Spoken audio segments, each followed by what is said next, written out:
know, and he practiced us with a belt in his hand. And if you miss a step, expect to be... I would run around the house and hide and all that stuff. But I would really get it more than anybody. Before Michael Jackson became the king of pop, he was just a little boy trapped inside a nightmare. The world saw the performer, the world saw the talent, but what people did not see was the father behind the success, the pressure behind the smile, and the childhood that Michael himself said was stolen from him. Years later, he finally opened up about the misconduct, the emotional damage, and the way it shaped the rest of his life. And once you hear what he said, it changes the way you see Michael Jackson forever. Just let me go back. You just said that you would practice the dance steps and your father would be holding a belt in his hand. Is that what you just said? Yes. And he would tear you up if you missed. And so we, not only were we practicing, we were nervous rehearsing because he sat in the chair and he had this belt in his hand. And if you didn't do it the right way, he would tear you up, really get you. And I got it a lot of times. How often would he beat you? Too much. Would he only use a belt?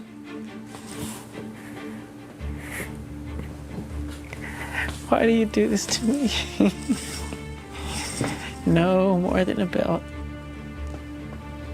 What else would he use to hit you with? Ironing cords, whatever's around.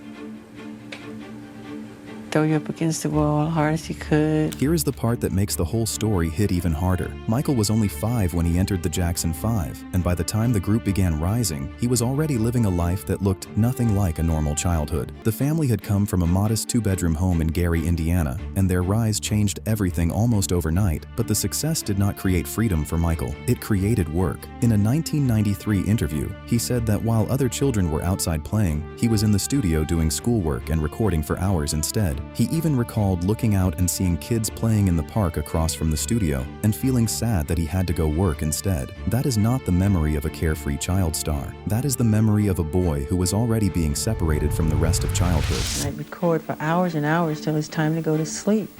So it'd be nighttime. And I remember going to the recording studio. There was a park across the street, and I'd see all the children playing, and they'd be rooting and making noise, and I would cry. It'd make me sad that I would have to go and work instead. And that separation started very early. Michael's public image was built on discipline, precision, and performance, but behind that polished image was a childhood shaped by relentless labor. He has long been described as a child who practiced, toured, recorded, and repeated the same routines until they became second nature. In 2003, CBS described Jackson speaking out about his arrest and his life, and the broader interviews from that era show a man who was still deeply affected by the way he had been raised. The work was not a side effect of fame. For Michael, work was childhood, rehearsals were childhood, being watched was childhood, and the normal things most children take for granted, like play, privacy, and ease, were luxuries he simply did not get. That is why the allegations about Joseph Jackson's treatment of his children matter so much in understanding Michael's life. Several family members, including Michael and Jermaine, publicly discussed physical and emotional mistreatment by Joe, while Joe denied the accusations and defended his discipline as necessary. Britannica has also noted that several members of the Jackson family described Joseph as strict and said his discipline included physical mistreatment. This is the bigger picture that so often gets lost when people talk about the Jackson family as only a success story. The household produced enormous talent, yes, but it also produced fear, and fear does something to a child that success can never fully fix later on. Michael himself later spoke about that pain more directly. He acknowledged in the 2003 documentary Living with Michael Jackson that his childhood included emotional and physical misconduct from his father, and that he later came to forgive Joseph, even though the experience shaped him deeply. That detail is important because it shows how complicated Michael's relationship with his father really was. He was not presenting a cartoon villain story. He was describing the kind of parent who could be both the engine of a child's success and the source of his deepest wounds. Michael later said that becoming a father helped him understand his own dad better, but understanding something does not erase what it did to you first. What was that like?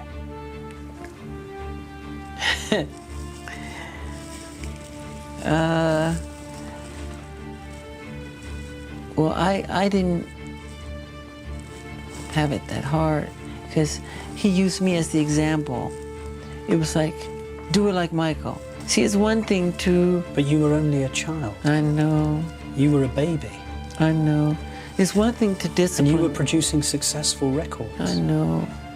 He would lose his temper. I just remember hearing my mother scream, "Joe, you're gonna kill him, you're gonna kill him, stop it, you're gonna kill him," you know, and I was so fast, you know, he couldn't catch me half the time, but when he would catch me, oh my God, it was bad.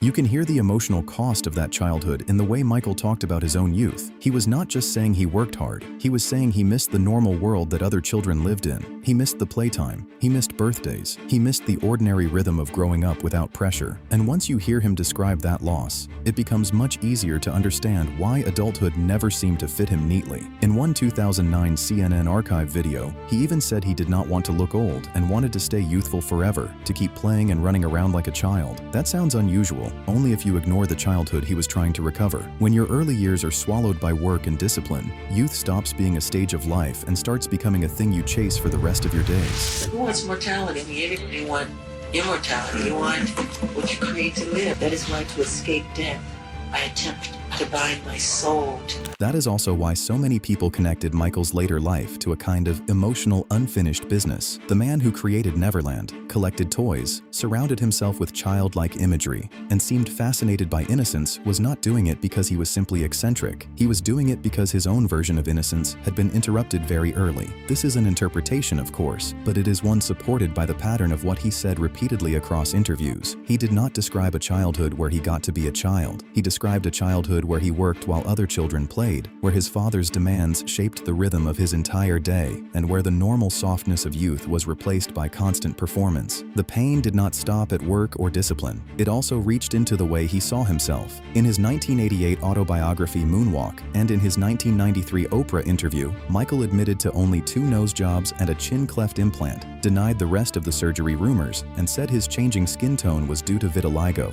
The reason that matters here is not gossip. It is that a child who grows up under criticism, pressure, and humiliation often carries that shame into adulthood in visible ways. Michael's adult relationship with his body was not formed in a vacuum. He was scrutinized as a child, he was judged as an adult, and those two things fed each other until his appearance became one more arena where people felt entitled to define him. You don't want to tell me what it is? You had your nose done, obviously. Yeah, but so did a lot of people that I know. Yeah. And so when you hear all these things about you, and there have been more than we But are I've even... never had my cheekbones done, never had my eyes done, never had all that, my lips done and all this stuff. They just go too far. I mean, it's crazy.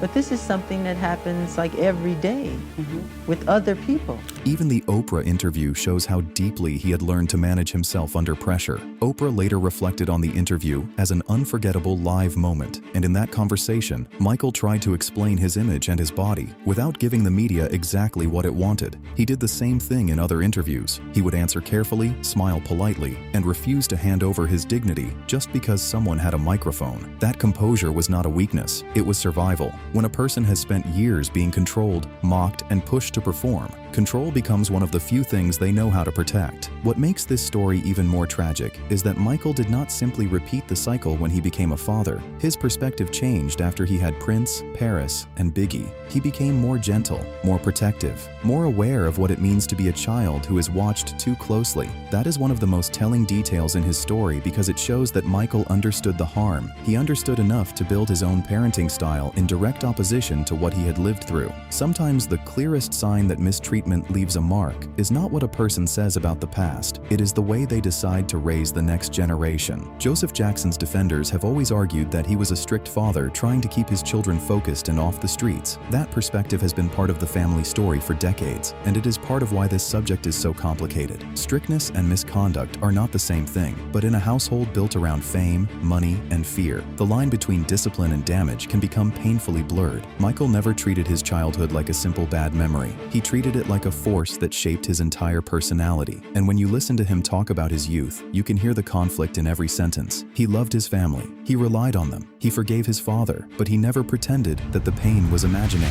How scared. I mean, scared. So scared that I would regurgitate. You would vomit? When would you vomit? What would produce that sort of reaction in you? His presence, just seeing him. And sometimes I'd faint, and my bodyguards would have to hold me up. When he was beating you, did you hate him? Yeah, strong hate. That's why to this day I don't lay a finger on my children. I don't want them to ever feel that way about me. So now I want to know what you think. Drop your thoughts in the comments, and if this video made you see Michael's story differently, make sure to like, subscribe, and turn on notifications so you do not miss the next deep dive.